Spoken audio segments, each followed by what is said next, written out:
জেলায় প্রায় 19,000 পরীক্ষার্থী নিয়ে টেট পরীক্ষা।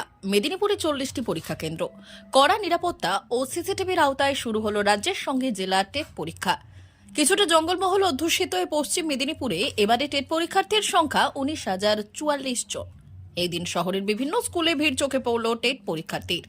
চাকরি পাওয়ার আশায় শিক্ষিত বেকাররা টেট পরীক্ষার লাইনে। প্রসঙ্গত উল্লেখ্য, গত 2022-এর 11 ডিসেম্বরের পর 2023-এর 24 ডিসেম্বর রাজ্যে ফের অনুষ্ঠিত হল প্রাথমিকে শিক্ষকতার যোগ্যতার নির্ণায়ক পরীক্ষা টেট বা টিচার এলিজিবিলিটি টেস্ট।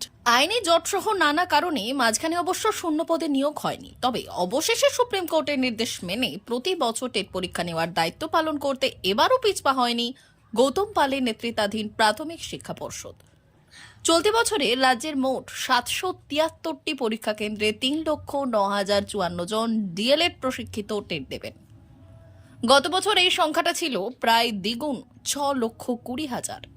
সেবার টেট পাস করেছিলেন প্রায় 1.5 লক্ষ পরীক্ষার্থী।